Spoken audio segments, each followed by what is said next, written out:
নমস্কাৰ সকলোকে স্বাগতম জনাইছো মোৰ ইউটিউব চেনেললৈকে আশা কৰিছো আপোনালোক সকলোৱে ভালে আছে আজি এই ভিডিঅ'ৰ জৰিয়তে গ্ৰেড 3 আৰু গ্ৰেড 4 ৰ কাৰণে এটা ইনফৰমেশন আপোনালোকক দিব বিচাৰিছো আপোনালোকে ভিডিঅ'টো শেষলৈকে চাই থাকিব আৰু শেয়াৰ কৰিবলৈ নাপাহৰিব কিয়নো বহুত বেছি সংখ্যক প্ৰাৰ্থীয়ে ৰিকুৱেষ্ট কৰি আছিল যে গ্ৰেড 3 আৰু গ্ৰেড 4 ৰ কাৰণে ভিডিঅ' বনাব লাগে যেহেতু আমাৰ এই চেনেলৰ জৰিয়তে এই কেদিন এনআইএছৰ ভিডিঅ' বহুত বেছি বনোৱা হৈছিল আৰু এনআইএছৰ কাৰণে ইনফৰমেশন বোৰ দি থকা হৈছিল যেহেতু এনআইএছৰ প্ৰাৰ্থীসকলে সমস্যাৰ এটা সন্মুখীন হৈছিল তাৰ মাজতে বহুতে ৰিকুৱেষ্ট কৰিছে যে গ্ৰেড 3 আৰু গ্ৰেড 4 ৰ কাৰণে ভিডিঅ' বনাব লাগে ভাবিলো আজি এটা গ্ৰেড 3 আৰু গ্ৰেড 4 ৰ এটা ইনফৰমেশন টাইপৰ ভিডিঅ' আপোনালোকক দিও এটা কথাটো হল যেহেতু গ্ৰেড 3 আৰু গ্ৰেড 4 ৰ কাৰণে আবেদন প্ৰক্ৰিয়া শেষ হৈছে আৰু হৈদিনা মুখ্যমন্ত্ৰী ডাঙৰীয়াই কৈছে যে জুন জুলাই লৈকে মানে তাৰ ভিতৰত গ্ৰেড 3 আৰু গ্ৰেড 4 ৰ এক্সাম অনুষ্ঠিত হ'ব গটিকে এইটো প্ৰাৰ্থীসকলৰ কাৰণে বহুত বেছি ভাল খবৰ আৰু আপোনালোকে সুন্দৰকৈ ভালদৰে প্ৰিপাৰেচন চলোৱাৰ এতিয়া সময় পাইছে যেহেতু 16 এপ্ৰিলত লোকসভা ইলেকশ্যন অনুষ্ঠিত হ'ব তাৰ আগত এই এক্সামবোৰ অনুষ্ঠিত নহয় যেহেতু মেট্ৰিক পৰীক্ষা আৰু হাই ছেকেণ্ডাৰী এক্সাম আছে গটিকে তেনে ক্ষেত্ৰত যদি জুন জুলাইত অনুষ্ঠিত হয় গ্ৰেড 3 আৰু গ্ৰেড 4 এক্সাম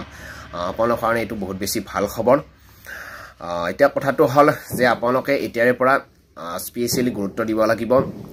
গ্ৰেড 3 আৰু গ্ৰেড 4 যিসকলে দুটা দিব পাৰে হেতু বেলেগ কথা আৰু যিসকলে এটা দিব পাৰে এটা দিব পাৰিলেও ভালদৰে প্ৰিপাৰেচন চলাব লাগিব আৰু যদি দুটা দিব পাৰে হেতু ভালদৰে প্ৰিপাৰেচন চলাব পাৰিব বহুসংখ্যকে গ্ৰেড 4 আবেদন কৰিব নোৱাৰে যিসকলে আবেদন কৰিব পাৰে আপোনালোকে ভালদৰে প্ৰিপাৰেচন চলাওক আৰু যিসকলে অকল গ্ৰেড 3 দিব পাৰে আপোনালোকে ভালদৰে প্ৰিপাৰেচন চলাওক এতিয়া বহুতে সুধি আছে কি ষ্টাডি কৰিব লাগিব সেই হিচাপত আপোনালোকক ক'ব বিচাৰিছো যে বৰ্তমান যেহেতু আপোনালোকে বহুত সময় পাইছে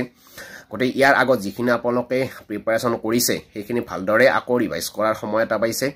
আৰু নতুনকৈ আপোনালোকে নতুন নতুন টপিকবোৰ আপোনালোকে উলিয়াই ল'ব লাগিব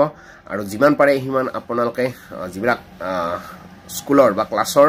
কিতাপ আছে স্পেশালি জিকেৰ কাৰণে বা আপোনাৰ সোশ্যাল সায়েন্সৰ কাৰণে আপোনালোকৰ কিতাপ স্কুলৰ কিতাপবোৰ চাব পাৰে আৰু গ্ৰামাৰৰ কাৰণে আপোনালোকে সুন্দৰ সুন্দৰ ভাল ভাল ৰাইটৰ গ্ৰামাৰ পায় সেইবিলাক আপোনালোকে কিনি আনিব লাগিব আৰু বিশেষকৈ আপোনালোকে এটা বস্তু বহুত বেছি গুৰুত্ব দিব লাগিব যে কাৰেণ্ট এফেয়াৰ এইটোত এটা বহুত ইম্পৰ্টেণ্ট টপিকছ হয় যে কাৰেণ্ট এফেয়াৰ আপোনালোকে প্ৰত্যেকটো দিনে এক্টিভ হৈ থাকিব লাগিব সোশ্যাল মিডিয়াত আপোনালোকে এক্টিভ হৈ থাকিব লাগিব আৰু লগতে আপোনালোকে বাতৰি কাকত প্ৰত্যেক দিনাই পাৰিলে এখনকৈ কিনিব লাগিব হেয়া যিকোনো এখন বাতৰি কাকত আসাম ট্ৰিবিউন কিনিব পাৰিলে বহুত বেছি ভাল আপোনালোকৰ নিজৰ পছন্দৰ অনুযায়ী এখন বাতৰি কাকত কিনিলে আপোনালোকৰ কাৰেণ্ট এফেয়াৰবোৰ পাই থাকিব কাৰণ আজিকালি চৰকাৰে যিবিলাক আঁচনি বনায় বা যিবিলাক কাৰ্যসূচী হাতত লয় সেইবিলাকে প্ৰায় আহি থাকে বা আমাৰ অলপ 22 জানুৱাৰীত যি উদ্বোধন হৈ গ'ল ৰাম মন্দিৰ সেই সম্পৰ্কেও কুৱেশ্যন আহিব পাৰে মুঠতে কাৰেণ্ট এফেয়াৰ যিখিনি চলি থাকে সেইটো বহুত বেছি ইম্পৰ্টেণ্ট হয় আৰু তাৰ ওপৰত বহুত বেছি কুৱেশ্যন আহে গতিকে আপোনালোকে যিখিনি কাৰেণ্ট এফেয়াৰ পায় সেইখিনি আপোনালোকে বহিত লিখি থৈ দিব আৰু ফেচবুকতো ভাল ভাল মানে কি লিখনি পোৱা যায় বা বহুতে ভাল ভাল টপিকছবিলাক আগবঢ়াই থাকে গতিকে সেইবিলাক পোৱাৰ লগে লগে আপোনালোকে সেভ কৰি থৈ দিব আৰু পাৰিলে বহিত সেইবোৰ লিখি থৈ দিব কাৰেণ্ট এফেয়াৰ বুলি ক'লে এসপ্তাহৰ বুলি কথা নাই বা এদিনৰ বুলি কথা নাই প্ৰত্যেকটো দিনে কাৰেণ্ট এফেয়াৰ হয় আৰু প্ৰত্যেকটো দিনে এটা হ'লেও কাৰেণ্ট এফেয়াৰ খবৰ আপোনালোকে পাই থাকে সেইকাৰণে আপোনালোকে কি কৰিব লাগিব ফেচবুকত যদি আপোনালোকে ব্যৱহাৰ কৰে বা ইউটিউবত তাতো পোৱা যায় কাৰেণ্ট এফেয়াৰবিলাক বা বাতৰি কাকত এখন এখনকৈ আপোনালোকে কিনি থ'ব আৰু থৈ দিলে কিনিলে প্ৰত্যেক দিনে আপোনালোকে বাতৰি কাকত কেইটাৰ পৰা কাৰেণ্ট এফেয়াৰ কুৱেশ্যন বহুত পোৱা যায় লগতে অনলি কাৰেণ্ট এফেয়াৰৰ কাৰণে কিতাপ পোৱা যায় আপোনালোকে কিতাপত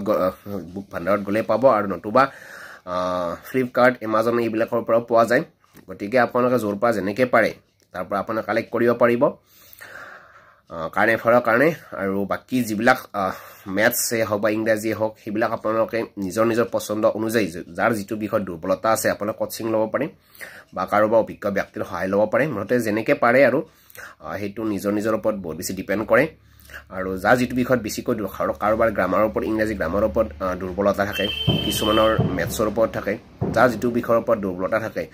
সেইটোৰ কাৰণে আপোনালোকে কোচিং ল'ব পাৰে বা অভিজ্ঞ ব্যক্তিৰ সহায় ল'ব পাৰে লৈ কিনে আপোনালোকৰ যিটো জটিলতাৰ বিষয় সেইটো আপোনালোকে সমাধান কৰিব পাৰিম গতিকে আপোনালোকক ভাবিছো আমাৰ চেনেলৰ জৰিয়তে কিছুমান ইম্পৰ্টেন্ট কুৱেশ্যনবোৰ আমি আগবঢ়াব বিচাৰিছো গতিকে আমি মাজে মাজে আপোনালোকক দি থাকিম গতিকে সেই কাৰণে আপোনালোকে চেনেলটো সাবস্ক্ৰাইব কৰি থৈ দিব আৰু সাপোৰ্ট কৰিব এইখিনিয়ে ধন্যবাদ জয় আহোম